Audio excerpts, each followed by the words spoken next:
Hello दोस्तों, मैं सचिन मगरिया, मेरे साथ है अमित बोस सर। आज की चर्चा का विषय है यूथ इशू। आखिर क्या इशू रहते हैं यूथ के, जिसके कारण वह अपने भविष्य को एक सुनिश्चित स्थान पर नहीं ले जा पाता।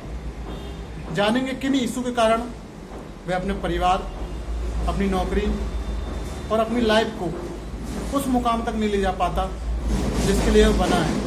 तो शुरुआत करते हैं यूथ इशू। तो आज के ज़माने में जितने भी यूथ से जो पढ़ के कॉलेज और स्कूल से निकल रहे हैं, बड़ी बड़ी डिग्रियां हैं, और इसके बावजूद भी आप देखते हैं कि 90% ऑफ द यूथ जो है वो बहुत बुरी तरीके से फेल हो रहा है। और ये बात सिर्फ भारत में नहीं, लगभग हर देश में देखी जा रही है। और इसके आज हम लोग कुछ ऐसे पॉइंट्स में हम बात करेंगे जिसमें हमें ये पता चले कि यूथ आखिर फेल हो क्यों रहा, जबकि किसी भी प्रकार की शिक्षा में माता पिता कमी नहीं कर रहे। तो आज ऐसे 15 पॉइंट मैं आपके सामने ला रहा हूँ जो यूथ के डेली लाइफ के आज इश्यूज बन चुके हैं, और जिस कारण से यूथ जो है वो डेवलप नहीं कर पा रहा है और इतनी अच्छी शिक्षा लेने के बावजूद भी लगातार फेल हो रहा है। सर, क्या है यूथ के इशू आपकी नज़र में? मेरी नज़र में जो इश्यूज है उन इश्यूज को में से मैं पहले 3 इश्यूज पहले मैं आपसे चर्चा कर रहा हूँ। तो फर्स्ट 3 इशू ये है कि यूथ जैसे ही डिग्री लेके निकलता है तो उसको सबसे पहले सामना करना पड़ता है कि उसको कोई आगे के लिए डायरेक्शन देने वाला बंदा बचा ही नहीं है। अब वो किससे पूछे कि मुझे आगे क्या करना है, और इस कारण से जब उसको कोई डायरेक्शन नहीं दे पाता तो यूथ फिर क्या करता है, एक अंध दौर के पीछे भागता रहता है, जिसमें वो अपने दोस्तों को, अपने रिश्तेदारों को जो करते देखता है वो उसी में कूद जाता है, ये ना जानता कि उसका पैशन क्या है। तो उसके पास डायरेक्शन नहीं रहता। दूसरा पॉइंट ये है कि उसके पास गाइडेंस की बड़ी अभाव है। और आज के ज़माने में जहाँ पे आपके पास सोशल मीडिया भी इतना एक्टिव है, उसके बावजूद भी अगर आप देखते हैं कि पर्सनली गाइडर्स की बड़ी अभाव है, और कोई ऐसे पर्सनली सेशंस भी कोई संस्था नहीं करती जिसमें यूथ अपने दिल की बात रख सके। और फादर मदर से भी वो अपनी ये दिल की बात कई बार रख नहीं पाता क्योंकि एज डिफरेंस बहुत ज़्यादा हो जाता है। तो परफेक्ट गाइडेंस ना होना, परफेक्ट डायरेक्शन ना होना, इस कारण से यूथ काफ़ी सफ़र कर रहा है। तीसरा पॉइंट मैं आपको ये भी बता रहा हूँ कि यूथ जो है आजकल वो डिसीजन लेने में बहुत कमज़ोर पड़ चुका है। वो अब डिसाइड नहीं कर पाता कि उसको करना क्या है। अब डिग्री तो ले ली, अब उसको कौन सी कंपनी में अप्लाई करना है, किस जॉब के लिए प्रिपरेशन करनी है, क्या करना है, उसको पता होता नहीं। और इस कारण से वो बहुत ज़्यादा बड़ा समय गंवा देता है सिर्फ ये सोचने में कि मैं करूँ क्या, डिग्री तो है पर कुछ ऑप्शन को समझ में नहीं आता। सर, यूथ के साथ ये देखा गया है, आज जो आवश्यकता ही आविष्कार की जननी है, तो उस आवश्यकता का वो गलत उपयोग कर रहा है, ये देखा जाए। बहुत एक बड़ी गलती यूथ ये कर रहा है कि उसके पास आज जो कुछ भी है उसका बहुत बड़ा वो गलत फैक्टर में यूज़ करता है, और उसके मन में एक इच्छा भी कई बार ये जागती नहीं है, जैसा देखा गया है कि मुझे अपनी आवश्यकताओं को पूरा करने के साथ अपने परिवार की भी आवश्यकताओं को पूरा करने लायक बनना है। तो अगर मुझे इन आवश्यकताओं को पूरा करना है तो मुझे इकोनॉमिकल स्ट्रांग बनना पड़ेगा, और इसके लिए क्या प्लान्स यूथ कर रहा है ये उसको खुद नहीं पता। जबकि इकोनॉमिकल हर यूथ को एक दिन मजबूत बनना पड़ेगा, तभी वो अपने परिवार को सपोर्ट कर पाएगा। सर, चौथा, पांचवा, छठवां पॉइंट बताइए। चौथा पॉइंट एक बहुत बड़ी दुविधा आजकल ये भी है कि यूथ को अपनी सोसाइटी से, अपने ग्रुप से, अपने जो कल्चर है, अपने कॉलेज स्कूल से ऐसा कोई प्लेटफॉर्म भी नहीं मिलता जिसमें वो अपनी प्रतिभा को निखार सके। आजकल आप देख भी रहे हैं कि जितने भी यूथ हैं उनको क्योंकि प्लेटफॉर्म्स अवेलेबल नहीं है अपनी प्रतिभा को निखारने के लिए, इस कारण से यूथ जो है वो जो है उसका दिमाग में काम नहीं करता कि मैं आखिर अपनी कौन सी प्रतिभा शो करूं। पांचवा पॉइंट मैं ये बताऊंगा, टेक्नोलॉजी का बहुत बड़ा मिसयूज जो है आज यूथ कर रहा है। आज यूट्यूब है, फेसबुक है, और कितने अच्छे अच्छे ऐप्स और वेबसाइट्स लगातार आपको दिए जा रहे हैं। आप इनसे भी अपनी कैरियर को फाइंड आउट कर सकते हैं, लेकिन क्योंकि टेक्नोलॉजी का भयंकर मिसयूज आप कर रहे हैं इसलिए बड़ी दिक्कत यूथ को हो रहा है। और छठवां पॉइंट एक जो मैं यूथ से को कहना चाहता हूँ कि आप बहुत स्मॉल थिंकिंग में आजकल जी रहे हैं। आप एक छोटा सा एक जो है लक्ष्य बना के चलते हैं, और उसी लक्ष्य के लिए आप अपने पूरे दिन रात एक कर देते हैं। लेकिन आपकी जो उम्र है, इस उम्र में आपको बड़ा लक्ष्य को हासिल करने के लिए ट्राई करना चाहिए, क्योंकि इस उम्र में कोई भी लक्ष्य जो है वो बहुत बड़ा नहीं होता है। तो स्मॉल भी बहुत थिंक कर रहा है यूथ, ये भी एक बहुत बड़ी दिक्कत दिख रही है आजकल। सर, आपने बहुत अच्छी बात की। यूथ का एक कॉमन लक्ष्य हो गया है। यूथ ये चाहता है कि सिर्फ हमें एक नौकरी मिल जाए, हमारा एक घर हो, शादी हो जाए, बाल बच्चे हो जाए, फिर उसके बाद फिर हम उनकी शादी करें। वो मैंने लाइफ जो गोल लाइफ है वो वही चाहता है, वो बड़ा लक्ष्य की तरफ नहीं भागता। कारण क्या है सर? और दुख की बात तो ये भी है कि ये लक्ष्य ही सिर्फ उसका एक लक्ष्य हो चुका कि ऐसी कैसी कोई भी ऐसी छोटी मोटी नौकरी मिल जाए, मैं अपना घर पहले बसा दूं, उसके बाद देखा जाएगा। लेकिन बड़ा लक्ष्य का मतलब ये है कि आपकी एक रिस्पॉन्सिबिलिटी आपके सोसाइटी के लिए होती है और एक राष्ट्र के लिए भी होती है। तो रिस्पॉन्सिव सिटीजन्स बनने की तरफ यूथ जो है वो कभी सोचता नहीं है कि मैं इस तरीके से कैरियर सेट करूं कि मैं जो राष्ट्रीय आपदा अगर रहा या राष्ट्र में अगर किसी चीज़ की हेल्प की ज़रूरत हो तो मैं डोनेट करूं, मैं बहुत ज़्यादा टैक्स अमाउंट दे सकूं, मैं गवर्नमेंट्स को गाइड कर सकूं, मैं गवर्नमेंट्स की मदद कर सकूं। तो इस तरीके की जो सोशल रिस्पॉन्सिबिलिटी जो है ये यूथ नहीं जो है वो कर पा रहा है। इस कारण से आज हमारे पास इतने कम सोशल फिगर्स है कि उंगलियों में आप गिन लेते कि इतने कम ही लोग ऐसे होते हैं जो सोसाइटी और देश को आज किसी मामले में हेल्प पहुंचा सक रहे हैं। सर यूथ की एक मानसिकता मैंने ये भी देखी है, अगर एक सेमिनार में उसे भेजा जाए या मोटिवेशन वीडियो वो देख लेता तो कुछ समय के लिए तो वो सजग हो जाता है, फिर उसके बाद फिर वो उसी लय में बहने लगता है जैसे पहले भी लय में बह रहा था। यूथ ने अपने दिलो दिमाग में अपनी पर्सनल इशू को इतना ज़्यादा इतना ज़्यादा उसको इम्पोर्टेंस दे दी है कि वो चाहे कितनी भी बड़े वेबिनार सेमिनार और लोगों से बात करे, उसके मन में अंततः उसके पर्सनल इश्यूज ही जीत जाते हैं। तो हद से ज़्यादा आप अगर पर्सनल इश्यूज को महत्व देंगे तो आप चाहे कितने बड़े आप वेबिनार्स में जाए, सेमिनार्स में जाए या कितने बड़े आपके गुरु हो जाए, आप कभी भी इस जाल से बाहर नहीं आ पाएंगे। तो अपने पर्सनल इश्यूज को थोड़ा कम करें, इसको ख़त्म करें और ज़्यादा ध्यान कैरियर में दें, वो आपके लिए अभी ज़्यादा ज़रूरी है। सर 7वां 8वां 9वां पॉइंट बताइए। 7वां पॉइंट में आपसे ये बात कर रहा हूँ कि जिस समय आपको अपने टाइम का बहुत बेहतरीन मैनेजमेंट करना था, आप उस समय टाइम को इतना ज़्यादा वेस्ट कैसे कर लेते समझ में नहीं आता।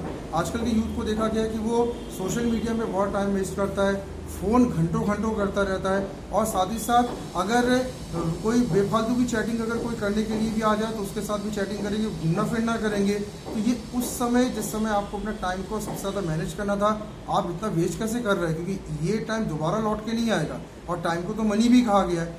8वां पॉइंट मैं ये कह रहा हूँ, आप यूथ जो है वो ऐसे गलत लोगों के साथ संगत कर लेते हैं जो आपकी कैरियर को फाइनली एंड कर देते हैं।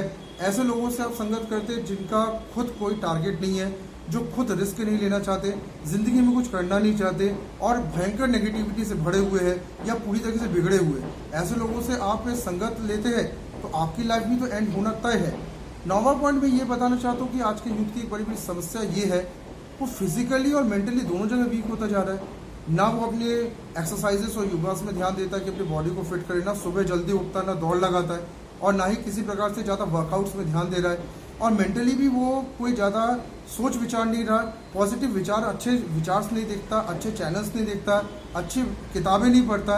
अपने धार्मिक किताबों को भी यूथ आजकल पढ़ना पसंद नहीं करता और कोई अगर बंदा समझाने की कोशिश करे उसको इग्नोर कर देता है। तो अगर आप मेंटली और फिजिकली वीक होते जाएंगे तो आप आने वाली रिस्पॉन्सिबिलिटी को कैसे उठाएंगे, ये आप अपने से प्रश्न पूछ कर देखें। सर यूथ को मैंने देखा है, चाहे हम किसी सरकार को दोष नहीं देते हैं, सरकारें भी यूथ पे ध्यान नहीं दे रही हैं, उनके मार्गदर्शन पे ध्यान नहीं दे रही हैं कि हमारे जो यूथ के राज्य हो, राष्ट्र हो, इस यूथ को कैसे बढ़ाया जाए, लोग क्या क्या सिखाया जाए, उन पर कोई ऐसा कोई ट्रेनिंग प्रोग्राम भी सरकार किसी प्रकार से नहीं कर रही है। ज़्यादातर हमारी एक विडम्बना ये है कि यूथ को हम जो है बहुत कमज़ोर इकाई के रूप में देख रहे हैं, जबकि हमें यूथ को ही सबसे ज़्यादा ताकत देनी चाहिए। कहा जाता है यूथ को। हाँ, क्योंकि अगर आप यूथ को नहीं संभाल पा रहे तो आप आने वाले फ्यूचर को नहीं संभाल पा रहे। और हमारे मुकाबले अगर आप दूसरे देशों में देखिए, जैसे मैं चाइना का एक उदाहरण देना चाहता हूँ मैं, कि चाइना में देखा गया है कि सरकारें यूथ को हर तरीके से जो है उनको फ्यूचर के लिए उनको फाइनेंशियल मदद देती है, उनको मार्केट्स देती है, उनको नए नए टेक्नोलॉजी सिखाने में मदद करती है। तो इस कदर से अगर हमारे देश में अगर यूथ के लिए फ्यूचर अगर गवर्नमेंट बिल्ट ना करे तो हमारे यूथ लगातार ख़त्म होते जा रहे हैं। और ऐसा करने पर एक दिन ऐसा समय आ जाएगा कि यूथ एक भी ऐसा नहीं हमें मिलेगा जो फ्यूचर को में इंडिया को चला सके। तो इससे बचने के लिए गवर्नमेंट्स को जरूर कुछ करना चाहिए। Thank you sir. गवर्नमेंट वैसे बहुत कुछ प्रयास कर रही है, ये भी देखा गया है। और यूथ सर कहाँ फेल है एक प्रकार से देखा जाए तो? देखिए, सबसे बड़ी बात तो ये है कि यूथ ने अपने करियर को हमेशा हल्के में लिया है, ये उसकी फेलियर का मेन कारण है। और अच्छा, जिस समय करना चाहिए उस समय वो ना करेंगे, जब समय निकल गया तो फिर दौड़ते रहेंगे। और उनको रिस्पॉन्सिबिलिटी अपनी नहीं दिखती है कि इन फ्यूचर मुझे अपने परिवार के प्रति रिस्पॉन्सिबल होना है। तो करियर में लापरवाही और परिवार के प्रति इररिस्पॉन्सिबल जो व्यवहार है, इस कारण से यूथ जो है वो समय रहते खुद को ताकतवर नहीं बना पाता और इकोनॉमिकल हमेशा वीक बना रहता है। और आगे चल के ऐसे यूथ परिवार के लिए बहुत बोझ भी बनते जा रहे हैं, जिसमें फादर्स ही ऐसे यूथ को खिला पिला के चला रहे हैं। ये बहुत जो है खतरनाक सीन बनता जा रहा है। सर 11वां 12वां 10वां 11वां 12वां पॉइंट बताइए। तो नेक्स्ट पॉइंट मैं आपसे ये बात करना चाहता हूँ, जो 10वां पॉइंट है मेरा, कि आपके थॉट प्रोसेस में बड़ा डिसऑर्डर आजकल देखा जा रहा है। यूथ एक समय में क्या क्या सोचता है किसी को नहीं पता। वो अपने थॉट प्रोसेस में जहाँ पे मंगल तक पहुंच जाता है। हाँ, अपने थॉट प्रोसेस में जहाँ पे सिर्फ कैरियर और फाइनेंस और इकोनॉमी और अपने कॉर्पोरेट सेक्टर्स की जानकारी होनी चाहिए थी, आपके दिमाग में फालतू की जानकारी ज़्यादा चलती है। तो अपने थॉट प्रोसेस को सुधारें, केवल अभी कैरियर और पैसों को आप इम्पोर्टेंस दें। जब आप सेटल हो जाए देन आप थॉट प्रोसेस में डिसऑर्डर लाए तो ज़्यादा दिक्कत नहीं होगा। नेक्स्ट 11वां पॉइंट मैं आपको ये बताना चाहता हूँ कि आपके ज़माने के लोग सबसे ज़्यादा स्ट्रेस और डिप्रेशन में आज जी रहे हैं, जबकि आज आपको अगर तुरंत मेडिटेशन की ज़रूरत है तो आज यूट्यूब में इतने अच्छे मेडिटेशन चैनल बने हुए हैं। तो यूथ इतना ज़्यादा स्ट्रेस क्यों ले रहा है, वो डिप्रेस्ड क्यों हो रहा है? वो स्ट्रेस और डिप्रेस लेने की जगह अगर रास्ते निकालने में प्रयास करे, अगर वो ऐसे लोगों से मिले जो उसके रास्ता दिखा सके, तो डेफिनेट वो कहीं ना कहीं पहुंचेगा। स्ट्रेस डिप्रेशन देखिए किसी चीज़ का हल नहीं है। आपको फाइनली रास्ता जब तक आप नहीं निकालेंगे आपकी ज़िंदगी में कुछ नहीं हो सकता। 12वां पॉइंट मैं आपको ये बताना चाहता हूँ कि आज के यूथ जो है वो पेशेंस पूरा गंवा चुके हैं। उनको हर चीज़ तुरंत चाहिए। वो ये सोचते हैं कि भाई मैं आज निकलूँ एक रेज्यूम लेकर और आज ही मुझे एक बहुत बड़ी कंपनी मिल जाए, मुझे आज ही बहुत कारोबार में करोड़ों की आमदनी हो जाए, मैं आज ही रातों रात सुपरस्टार बन जाऊं। ऐसा नहीं होता। जितने भी लोग आज सक्सेसफुल है उन्होंने 10 से लेकर 20-30 साल तक अपनी ज़िंदगी के दिए, तब जाके सक्सेसफुल हुए। बड़ा पेशेंस रहा तब वो ठहर पाए। तो आप अपने अंदर पेशेंस को बढ़ाएं, क्योंकि आपको कामयाबी इतनी जल्दी नहीं मिल सकती है, चाहे कितनी भी आप टेक्नोलॉजी में एडवांस हो जाए। तो धैर्य रखना होगा आपको। सर देखा गया है यूथ सुनना पसंद भी नहीं करता। कारण क्या है? अगर कुछ बोला जाए उससे तो वो इतनी जल्दी इग्नोर कर देता है बात को कि ये क्या बोल रहे हैं। और आजकल एक फैक्टर मैं देख रहा हूँ कि अगर आप भलाई के लिए किसी यूथ को अगर कुछ समझाए तो वो सीधे इग्नोर करता है और आपको वो कई बार पागल समझ जाता है, या आपको समझता है कि अरे आप ज़्यादा ही कुछ हमारे बारे में विचार कर रहे हैं, आप अपना देखें। तो एक ऐसा ईगोइस्टिक पॉइंट यूथ में आके खड़ा हो गया है कि अगर माँ बाप या गुरु या उसका बॉस अगर उसकी भलाई सोचे तो ये सीधा उसको इग्नोर करता है, उससे कट हो जाता है। कई बार सुना देता है। माँ बाप को तो बहुत सुना रहा है इस समय, और अगर आपने उनके भलाई के लिए कुछ कहा तो इसमें कि आपको वो बहुत ज़्यादा सुनाएगा। तो भाई ईगोइस्टिक यूथ बहुत हो रहा है। जो मेरा पॉइंट भी इसमें है कि आप ईगोइस्टिक से भाई बचे, क्योंकि ईगो आपको इस समय घेर रहा है जिस समय आप इस समय अपने दम पे 1 रुपये भी कमा नहीं पा रहे, अपने पूरी तरीके से फैमिली पे बिलोंग है और आप ईगोइस्टिक हो रहे हैं। जबकि आपके जितने भी सीनियर्स जो बहुत अच्छी कॉर्पोरेट्स में पहुंच चुके हैं ये भी ईगोइस्टिक नहीं हुए, आज भी वो लर्न कर रहे हैं। और कोई अगर उनको टिप देता है कैरियर के प्रति तो उसको वो सुनते हैं। तो ईगोइस्टिक ना हुए, ईगोइस्टिक आपके कैरियर को टोटल एंड कर देगा, आप कहीं के नहीं रहेंगे। सर 13वां 14वां पॉइंट बताएं। 13वां पॉइंट तो मेरा ईगोइस्टिक का ही एक पॉइंट था जो मैंने अभी इसका चर्चा भी हो गया। 14 पॉइंट में आपको ये बताना चाहता हूँ कि भाई गोल के प्रति कंसंट्रेशन आपका है ही नहीं। आप ज़्यादातर यूथ को देखा जाता है कि आजकल कोई इसके गोल ही नहीं है। सर हो सकता है 12वीं के बाद पायलट बनना हो, तो फिर ग्रेजुएशन के बाद आ जाते हैं हीरो बनने के, मतलब हाँ। बदलते रहते हैं गोल उनके। और गोल भी अगर बना भी लेते तो मेहनत नहीं करते। जैसे पायलट बनना है तो पायलट बनने के लिए क्या मेहनत आपको करनी पड़ेगी आपको नहीं पता। आप आराम से सो रहे, आराम से उठ रहे, आराम से बिना स्टडीज़ के चल रहे। तो आपको एक गोल बनाना, और गोल बनाते समय मैं यूथ को एक मैसेज देना चाहता हूँ, भेड़ चाल मत आप फॉलो करें। क्योंकि आप क्या करते हैं, आप अपने पड़ोसी को देखते, रिश्तेदारों को देखते हैं कि भाई उसकी जॉब लग गई मैं भी वही जाऊंगा। आप भेड़ चाल में तो परिवार का भी दोष है, मैं मानता हूँ। देखिए परिवार सिर्फ ये देखता है कि मेरा लड़का सफल रहे हो जाए बस, लेकिन ये आपको देखना पड़ेगा कि सिचुएशंस बदलते जैसे जा रहे हैं। तो आज के सिचुएशंस में किस सेक्टर पे आपको ज़्यादा जल्दी कमांड लेके जॉब आप ले सकते हैं और आपकी खुद की पैशन किस सेक्टर में है, ये परिवार भी ध्यान नहीं देते, बस उन लोग को ये रहता है कि जल्दी जल्दी लग जाए, और अगर बाजू वाले का लड़का अगर लग गया तो आपका लड़का लगेगा, ये जरूरी नहीं है। सबका माइंडसेट अलग होता है और सबके पैशन अलग है, सबका माइंडसेट अलग है, और सबको काम करने के अलग अलग एरियाज पसंद रहते हैं। सर यूथ यीशु के साथ कैसे कामयाब हो उसके टिप्स बता रहे हैं ना सर आप? हाँ देखिए, मैं आपको ये बता रहा हूँ कि अगर आप अपने इश्यूज को अगर आप कवर अप कर ले तो आप एक ऐसे एज में खड़े हैं जिसमें आपकी माइंड और बॉडी बहुत ज़्यादा एक्टिव है। इशू को बस आप अगर दबा दे तो बहुत आगे निकलेंगे, लेकिन अगर आप इशू को नहीं दबा पा रहे तो आपको इश्यूज इस तरीके से ख़त्म करेंगे कि आप 4-5 साल बाद अपने ही मित्रों को जब देखेंगे कि बहुत आगे निकल गए, आपको बहुत दुख होगा, पर दुख करने से तब कुछ होगा नहीं क्योंकि समय निकल गया। मैं लास्ट पॉइंट अपना यहाँ पे ये कहना चाहता हूँ कि आप अपने प्रोफेशनल सर्कल को तेज करें, ना कि अपने फालतू दोस्तों के सर्कल को। आप जिस फील्ड के हैं, अगर आप सिविल के हैं तो सिविल लोग में जितने लोग काम कर रहे हैं, सिविल में जो प्रोफेशनल है, सिविल के जो प्रोफेसर से आप उससे मिले, मैकेनिकल है तो मैकेनिकल के फील्ड के एक्सपर्ट से मिले, आईटी में है तो आईटी के फील्ड से एक्सपर्ट में मिले, दोस्ती बढ़ाए, लेकिन उन प्रोफेशनल के साथ जो आज तरक्की कर रहे हैं तो वो आपको नए गाइड्स देंगे जिससे आप आगे बढ़ पाएंगे।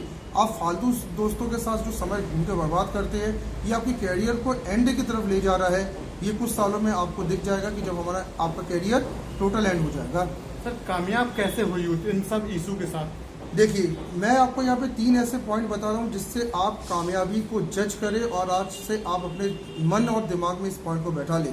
पहली बात है, आप कामयाबी तभी खुद की जज कर सकते हैं जब आप सेल्फ इंडिपेंडेंट टोटली बन जाए, मतलब 1 रुपये भी आपको माता पिता से लेने की ज़रूरत ना पड़े। तो आप आज से ये सोचें कि मुझे इतना सेल्फ इंडिपेंडेंट बनना है कि मुझे अपनी ज़रूरत के हर रुपए अपने खुद के दम से निकालने, यहाँ तक कि अगर घर बसाना है या मुझे मेडिकल की भी जरूरत पड़ जाए तो मुझे घर से लेना ना पड़े। अच्छा, एक आत्मसम्मान होना हाँ, ये आपको लेना पड़ेगा, क्योंकि अगर आप घर से पैसे लेते जा रहे हैं तो आप कभी भी अपने इशू से बाहर नहीं आएंगे, और घर से पैसे लेने बंद करोगे इशू ऑटोमेटिक बंद होंगे। दूसरा है, आप एक्टिव सिटीजन बनने का सोचें। एक्टिव सिटीजन मतलब इतना पैसा आप कमाएं कि अपने घर के साथ अपनी सोसाइटी में डोनेशंस कर सके, आप गवर्नमेंट्स को डोनेशंस कर सके, आपकी राय गवर्नमेंट ले जब प्रॉब्लम्स ज़्यादा हो, आपकी राय मीडिया जगत ले, आपकी राय घर में लोग ले, सोसाइटी में ले। तो ऐसा एक्टिव सिटीजन भी बने जिसमें आपकी राय की कीमत हो। तो ये भी आप थोड़ा सा ट्राई करें, क्योंकि ऐसे लोग बहुत रेयर है। तीसरा है, एक सिविक एजुकेशन अपने अंदर आप बनाएं। सिविक एजुकेशन का मतलब नागरिकता का एक ऐसा एजुकेशन जिसमें हर नागरिक को हम हेल्प करने के हिसाब से खुद को ताकतवर बना सके। तो आप सिर्फ अपने घर के लिए रिस्पॉन्सिबल नहीं है, आप अपनी सोसाइटी के लिए भी रिस्पॉन्सिबल है, देश के लिए रिस्पॉन्सिबल है। इतना पैसा कम से कम कमाए कि आप अपने देश को भी हेल्प कर सके, डोनेशन दे सके, और टैक्स इतना ज़्यादा दे सके कि देश आगे बढ़ सके।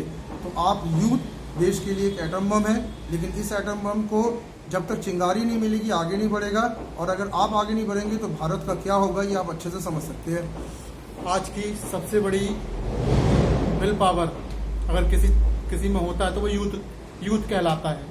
यूथ एक ऐसी शक्ति है जो पूरे विश्व में एक देश को प्रदर्शित कर सकती है कि हमारा देश यूथ से चलता है। यूथ अगर बनता है तो पूरा देश आगे बढ़ता है। सर ने बहुत अच्छा कहा, यूथ एक एटम बम है, बस उसको चिंगारी देने की जरूरत है। अंत में थोड़ा सा और जानेंगे सर से। तो मैं अंत में आपसे ये कहना चाहता हूँ कि आप अपनी जवानी के जो उम्र है, यानी जो 27-28 तक की जो उम्र है, इस उम्र में आप अपने इश्यूज को दबाएं, जो मैंने 15 इश्यूज आपको बताए, और कामयाबी के लिए केवल आप मेहनत करें, क्योंकि ये जो उम्र है, इस उम्र की एनर्जी और इस उम्र का जो माइंड लेवल होता है, ये आपको आगे चल के बहुत आप मिस करेंगे। जब आपकी बॉडी कमज़ोर होगी, माइंड कमज़ोर होगा, तो कैश करें अपनी जवानी को और कुछ बड़ा करके दिखाएं, क्योंकि आप अगर इंसान बन के इस दुनिया में आए हैं तो कुछ बड़ा करने के लिए आए हैं, ऐसा आप मान के चले, और आप इस भारत का, अपने समाज का, अपने देश का नाम गौरवान्वित करें, ऐसी हम आपसे उम्मीद करते हैं। थैंक यू सर, इतना कुछ आपने रिसर्च करके इस वीडियो के माध्यम से युवाओं को दिया है, इसके लिए मैं बहुत बहुत धन्यवाद करता हूं आपका। मैं ये कहना चाहता हूं कि ज़िंदगी में परेशानियां लगी रहेंगी। इशू किसके साथ नहीं है? एक करोड़पति के साथ भी इशू है, एक बड़े पद पे हैं उनके साथ भी इशू है। लाइफ में इशू लगे रहेंगे, लेकिन उन इशू को पार करके जो निकलता है वही सफलता पाता है। तो इशू लगे रहेंगे, इनको सामना करें और अपने जीवन में जितना हो सके अपने सपनों को पूरा करें। Thank you.